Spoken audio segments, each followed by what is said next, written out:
अस्सलामुअलैकुम। कैसे हैं आप सब? अच्छे हैं ना? अल्लाह हमेशा आपको अच्छा और खुश रखे। आज मैं कोकन की तिलकुट बना रही हूँ, जिसको बम्बे में गवार बनाते हैं बोलते हैं।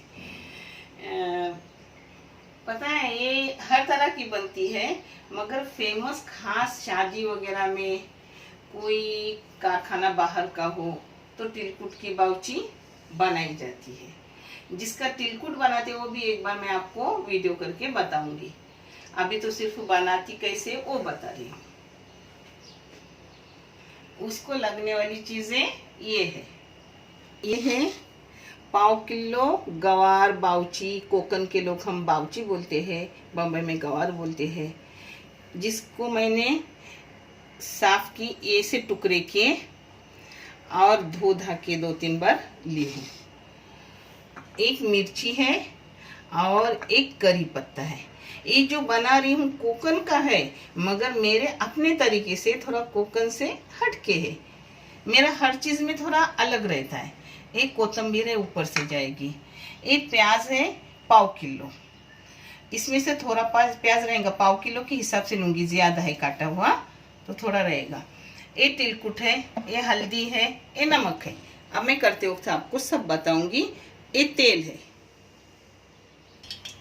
ये पहले करी पत्ता डाल रही हूँ। हाँ, इसमें मिर्ची जाएंगे। अब इसमें प्याज जाएगा। प्याज कितना डाल रही हूँ दिखा रही हूँ। 1.5 किलो डालने का। हाँ, मैंने ज़्यादा ली हूँ तो उतना लूँगी नहीं। 1.5 किलो गवार को 1.5 किलो प्याज।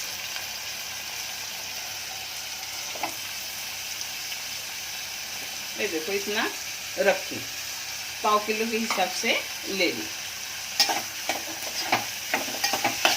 इसमें जाएगा नमक, नमक हंस दे जाएगा। ये हल्दी, ये मैं अपने तरीके से बता रही हूँ।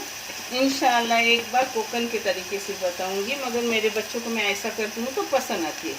अब प्याज ये देखो वैसा ही है, सिर्फ 2 मिनट प्याज भूनी बस। हाँ, अब इसमें जाएंगी गवार।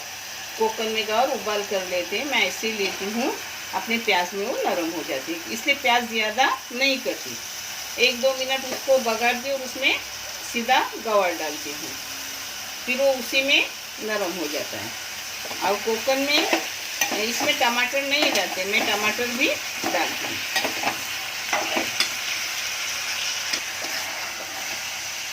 ऊपर से टमाटर एक है, न छोटा है न बड़ा है, ऐसा मीडियम साइज है 1.5 किलो के लिए। अब इस पर ढक्कन मार के 10 मिनट के लिए बारीक गैस करके रखूंगी, उसी में वो अपना गवार नरम हो जाती है। अब 10 मिनट के बाद इसको देखूंगी, बारीक गैस करके रखने का। 10 मिनट हो गए, इसी पानी में अपनी नरम होती है। हाँ, ये देखें, कुछ ज़रूरत नहीं लगती ऊपर का पानी डालने की भी नहीं, कुछ नहीं। और जो गाँव में बनाते ना वो भी मैं एक बार आपको बना के दिखाऊंगी।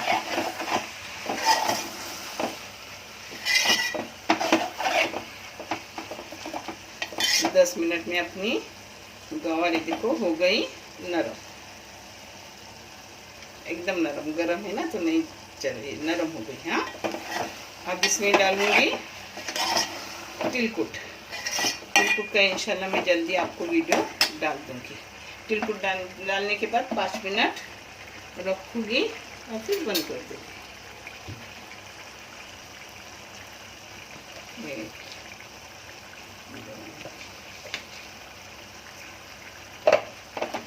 तिलकुट 3 चम्मच, यानी टेबल स्पून भी नहीं और टी स्पून भी नहीं, जो मीडियम साइज की बड़ी चम्मच रहती है ना, वो डाली हूँ। अब देख रही हूँ एक ऐसा रंग देखने का, और बस का इस रंग पर आ जाए ना तो बस करने का, डालने का।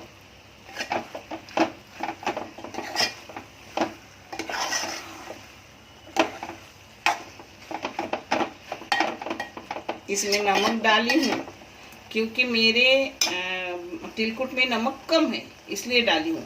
अगर तिलकुट में नमक ज़्यादा हो तो नमक डालने की ज़रूरत नहीं रहती। मैं घर में तिलकुट बनाती हूँ ना, तो मुझे आगे डालने का रहता है ना नमक, इसलिए चिलकुट में नमक कम जाता है। ये देखो बस होगा यही रंग की अपनी, बस अब इसको 5 मिनट ढक के रखूँगी, फिर और भी कलर आएगा उसको। ये देखो दोबारा मैंने 3-4 मिनट ढक के रखी। अब इस पर कोतंबीर डाल रही हूँ। कोतंबीर होगी घर में तो डालने का, ना डाले तो भी चलता है। हाँ,